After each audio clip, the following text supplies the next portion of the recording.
Want to improve the look of your track? This is how I've done mine.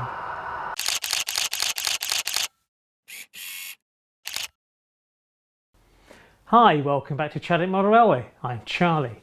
Now, most of my time this week has been spent trying to get some track down to get this main up and the main down lines into the industrial area, and to that end I've installed a couple of points, a couple of slips, and tweaked the track plan slightly to try and get more siding space within the industrial unit, and that's the ongoing task. But in the meantime, for this video I thought I'd revisit the viaduct, because in here now I need to install a signal to allow a train to pass through the feathered line in towards the industrial unit rather than go straight on into the hillside, which is actually through into the fiddle yard.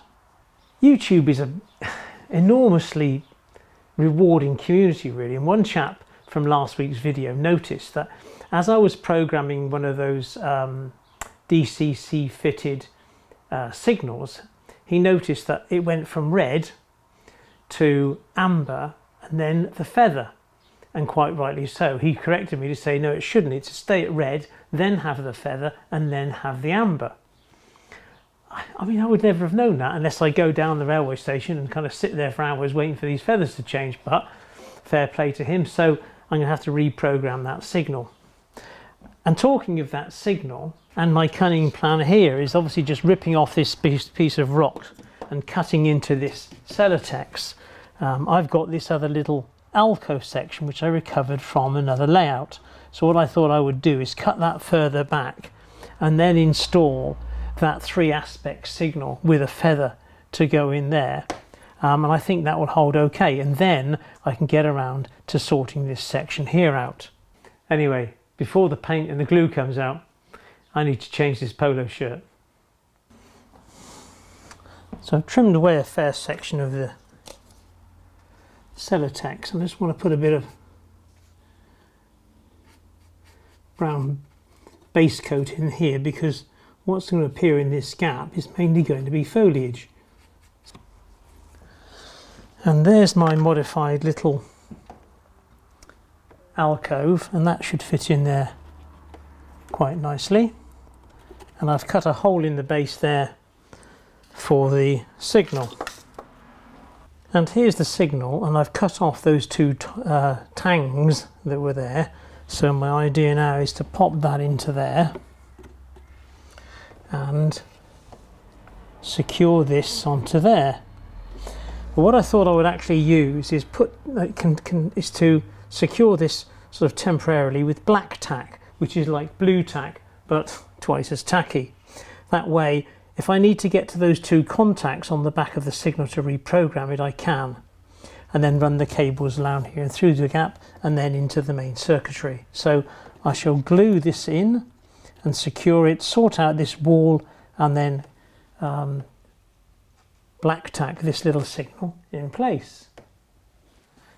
Now you might be aware that on some viaducts and bridges there are check rails. So what I thought I would do is, using old bits of track, and I've recovered some from N-Gauge, is I've stripped out 4 pieces of rail and I've taken them outside and I've sprayed them with rail match sleeper grime.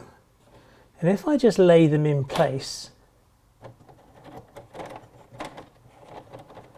over the track, and I was thinking if I glue these in place, it could add a nice little feature to the viaduct. My current dilemma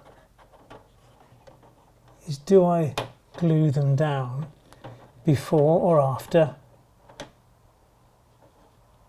ballasting? What a worry my life is.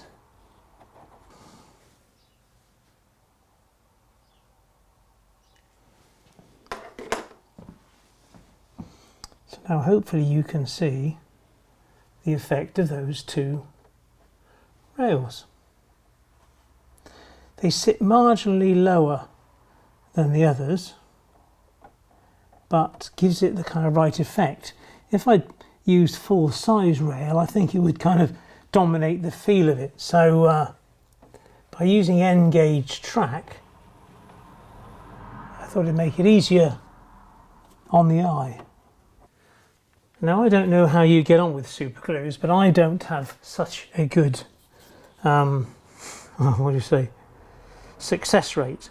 So I'm using Rocket Max, and what I tend to do with it is I decant it onto a piece of cardboard, and then with a cocktail stick I kind of maneuver it onto where I need it. I think I'm going to get absolutely nowhere here, because what I'm trying to do is glue two non-porous surfaces together with super glue that was actually designed, I think, to bond together human skin. So if I put a dab on these first few sleepers and then push it into place without gluing my fingers, which is see the wretched thing fell over. And this cyano glue allegedly bonds within, I think it's 15 to 20 seconds. So what we shall do is just leave that there for a bit and see how we get on. Now returning after a couple of minutes, I'll give it a little tug and blow me down, it's stuck. I apologise. Let's go and do the lot. So all I'm doing is just dabbing the sleeper tops with the super glue and then pushing the rail alongside.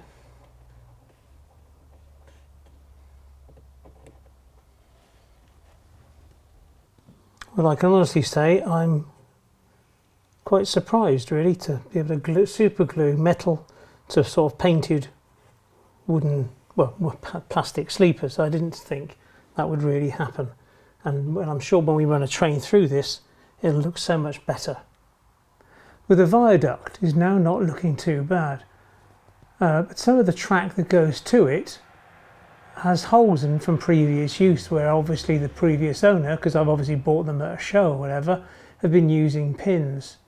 So what I've done is, using a bit of filler, is filled all the holes that were caused by using pins. And the reason for that is because the next thing I want to do today is blow a coat of sleeper grime over all of this point work. Now spraying points can be an issue, because the main thing to look out for is obviously getting paint on the contact blades between the switch blade and the switch rail. So what I use is good old blue tack, and I roll it into a little sausage, and then I just press it down there between those rails. Be very careful, because the last thing you want to do is distort the rails. And the rail that's closed is normally fine, because obviously it's hard up against the other rail, so paint isn't really going to seep into it. So it's just the rails that are open, and all I do is pop a little blue tack between the rails. I have modified these points, of course, because these are electrofrog points, and by putting those extra cables in, we ensure that the power isn't just transmitted through these blades touching, but also it comes in on these dropper wires, so all of this section here should always be live. So I'm now armed with my Water airbrush, and I quite like it. There are obviously other makes available, and what I've done is I mixed up some sleeper grime with some acrylic thinners, and I'm using my airbrush, which is set to around about 15 psi. And I use 15 psi because it seems to flow better, and it's 15 psi when the compressor is running, not when it's stopped. So all I'm going to do now is blow a coat over here. Obviously the most valuable thing to me is this backdrop, so the last thing I want to do is get that covered in sleeper grime.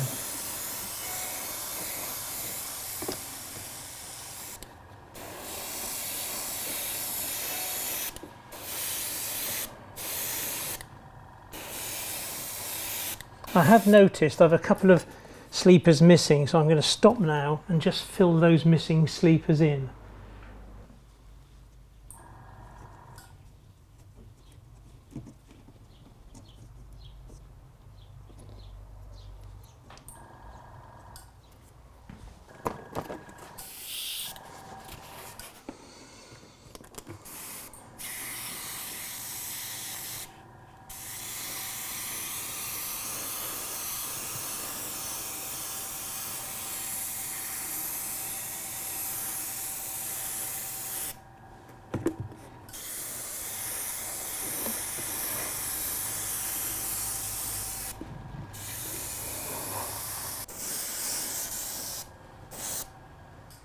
Well, that all seemed to go pretty well once I'd remembered my face mask.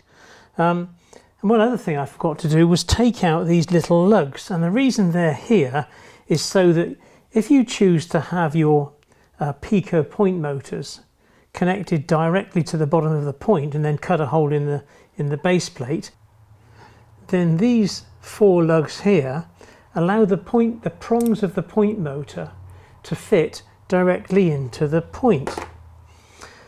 There's also these 2 little lumps that seem to stick up on the edges of the switchblade. Well, that's for a surface mounted point motor to enable it to pull and push the switch bar.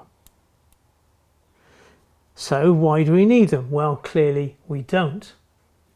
In fact, I would go so far as to say that they look absolutely dreadful. But if you've got them on your layer, it's no big deal. You just need to get a Dremel.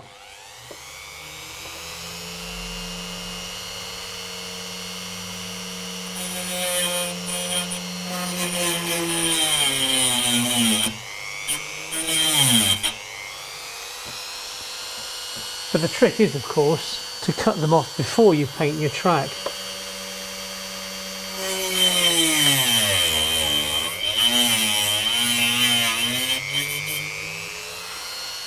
Now, I tend to cut them off from both sides of the point, but I don't necessarily suggest that you do that. You could just use it on one side, because on the other side you can use those lugs to mount your surface mounted dummy point motors, if that makes sense. You know, the little Pico grey ones, because you can actually stick them to those lugs on one side. Obviously the other thing we need to do is just remove that blue tack from the blades.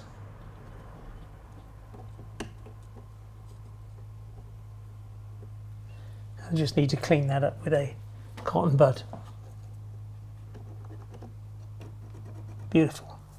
Now, my little signal housing has had a chance to dry, and as I mentioned previously, I wanted to secure it using black tack. And if you've never come across this stuff, it really is a really stupid thing to say, a tacky substance, and you find it inside locos to hold things like speakers in and cables in the right position.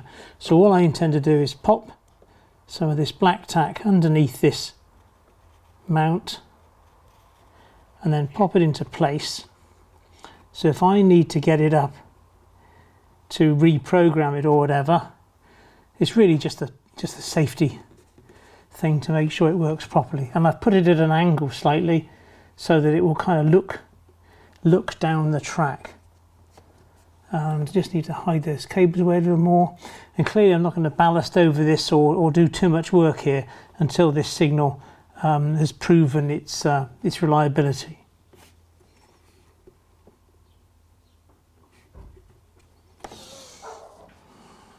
Now, since I started out on this layer, I've always had a thing about trying to reduce the rumble of locomotives and the rolling stock going into the track. And to that end, I've used Woodland Scenic's foam track bed. I've used other foam in here and other kind of noise reduction techniques, as it were, by using thicker baseboards and the like.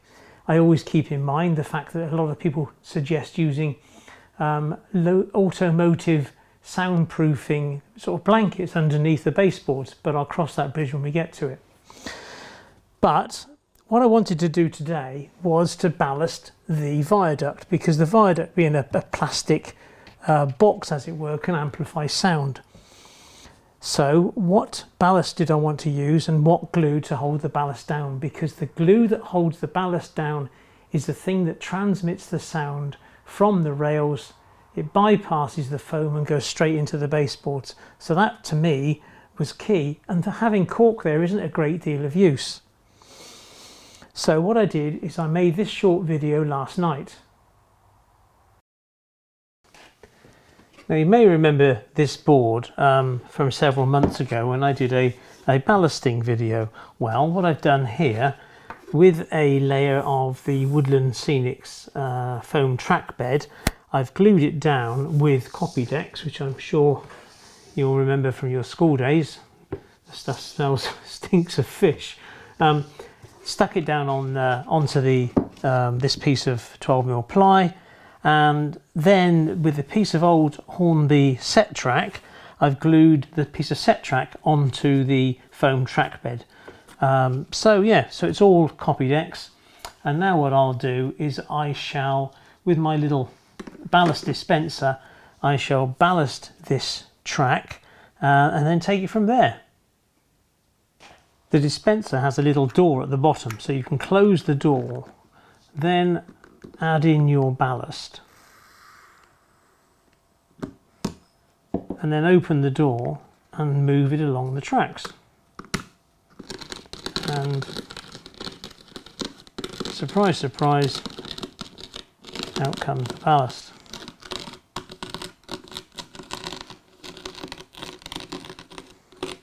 So with this ballast just sort of roughly in place, what I need to do now is I need to get a wetting agent over it. Most people tend to use PVA and water with a couple of drops of washing up liquid, or some people call it dish soap. What I'm going to use is a mix of 70% isopropyl alcohol and 30% water. So I've got a little dispenser here.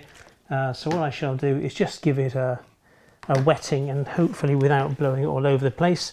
And if it does start to shift, then I'll use a pipette.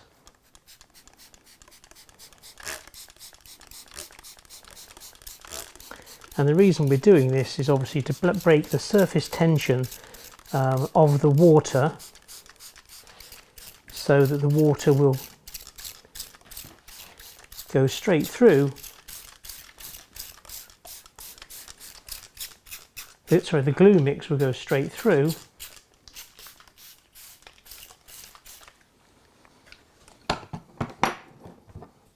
the ballast and then into the ballast itself and glue it down. Right, so now we move on to our ballast, our glue mix, and what I'm going to use is Copydex, but 1 part Copydex to 4 parts water. So I'll just mix some up and take it from there. So here we have our water and Copydex mix. Right, that appears to have dissolved in. So now, as you would with all ballasting, it's just a case of using a pipette and then getting amongst it.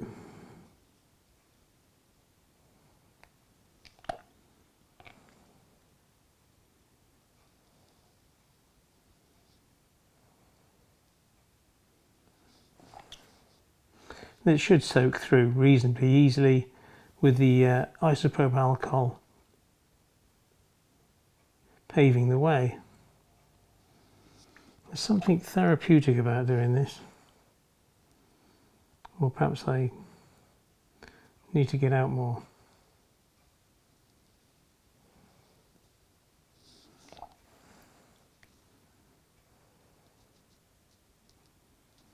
It's currently 9:30 in the evening, and I'll soon be finished here.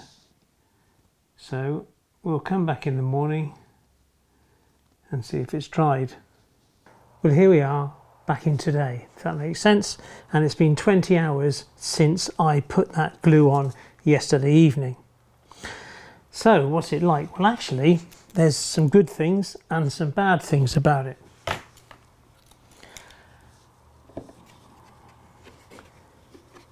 If you listen to the ordinary ballast, which is on cork,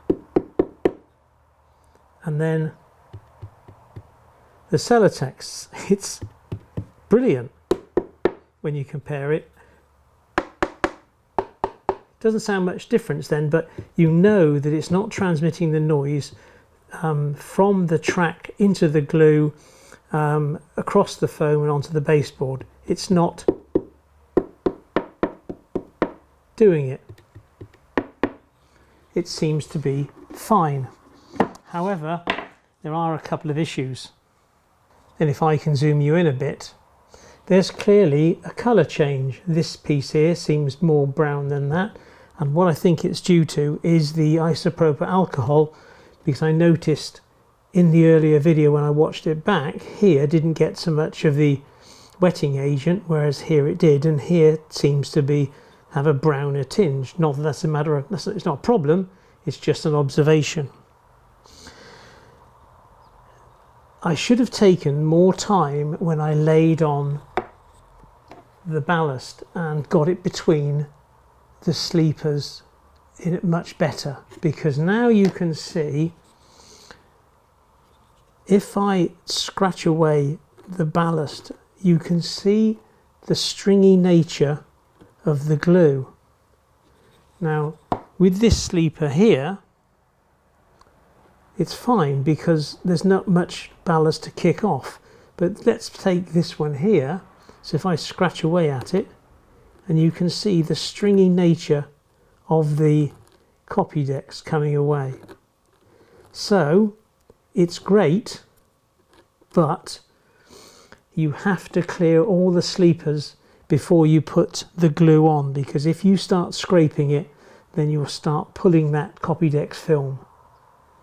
But apart from that, yeah, it's great, but there is that stringiness issue. But currently I don't know of another compound to glue ballast which doesn't dry hard like PVA. I mean, it is quite incredible really to think that it really does help the noise properties.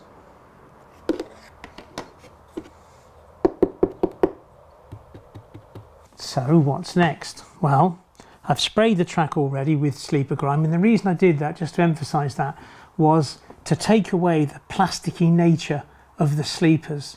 So you don't, it's easier, I find it's easier to spray the whole track and the sleepers first before I ballast, rather than to try to do it with an airbrush after I've ballasted, because I'm going to get so much more paint then on top of the tops of the sleepers. Excuse me.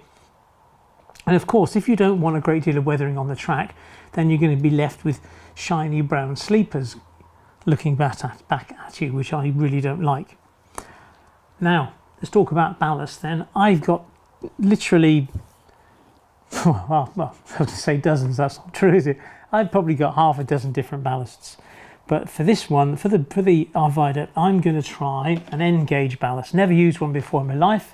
And this is from Gauge Master, rather than kneeling at the altar of Woodland Scenics all the time.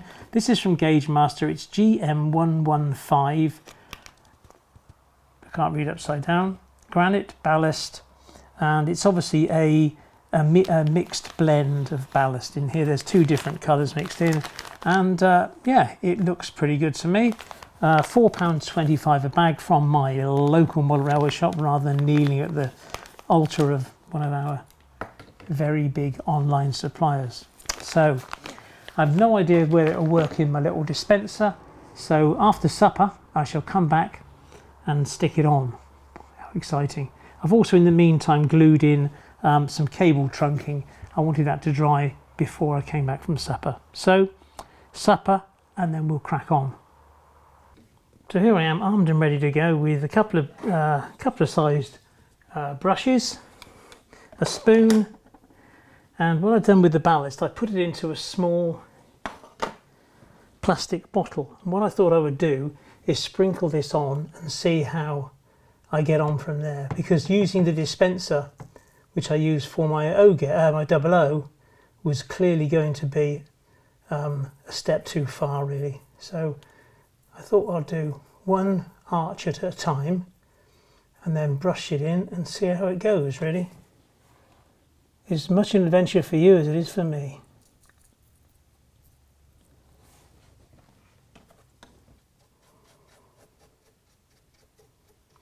this is going to clearly take a great deal of time.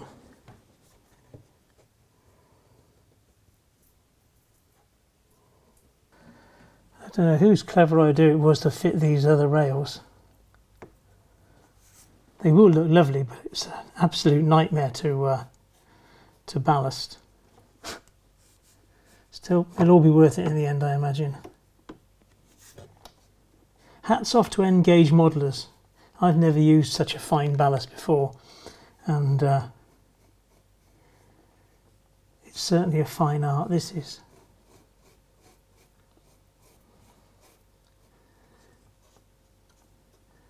I'm still insistent that one of the best tools though is a spoon.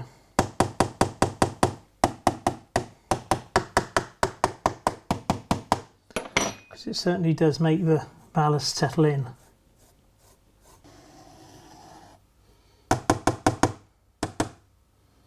Well, to apply the ballast must have taken just about an hour. But here we are where we are. Right, so let's put some of this IPA down. And my intention is not to put as much as I did on that test piece last night. Because the last thing I want that doing is dripping all down the faces of this viaduct, just to ruin my day.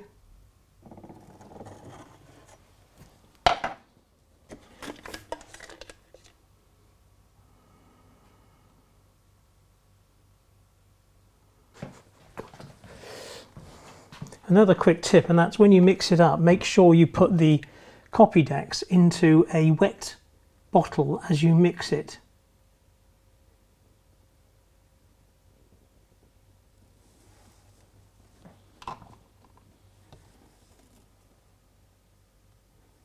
Otherwise it won't run out of the bottle.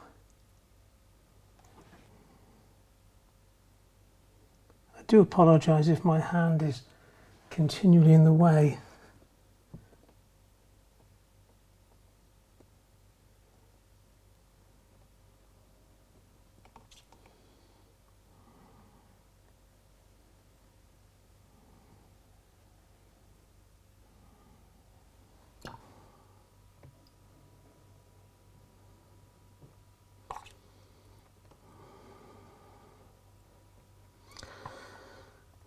Engage ballasters, you're the unsung heroes.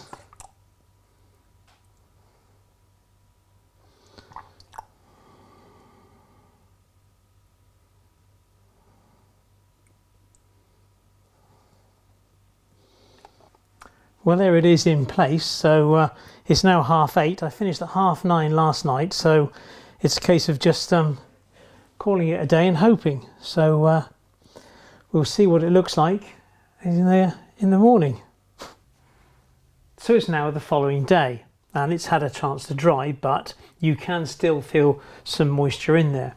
And what does it look like? Well, I think it's a great success. But, well, there's always a but, and that's the colour of the ballast running through the centre. I imagine it's the way I laid the glue last night, but it does appear to be somewhat whiter, for want of a better term.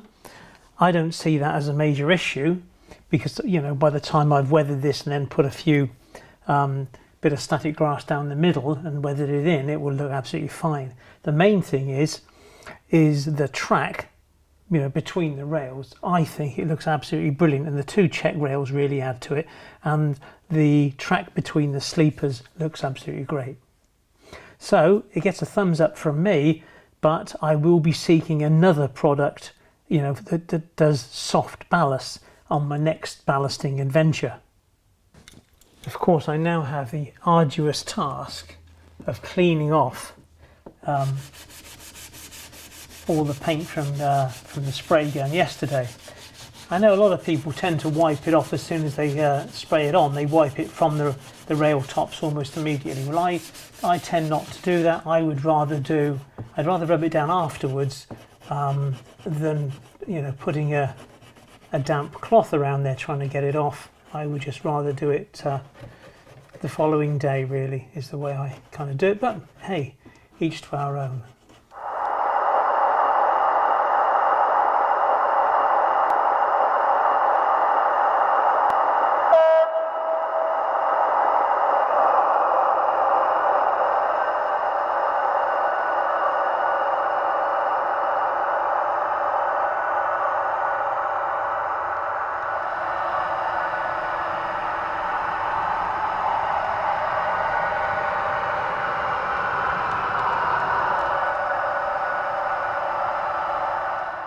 Well, as they say, that just about wraps this one up, and I do hope you've enjoyed it and hopefully learned something from the way I sort of refine my track, and perhaps if you've got another way of doing yours, you'll let me know in the comments down below.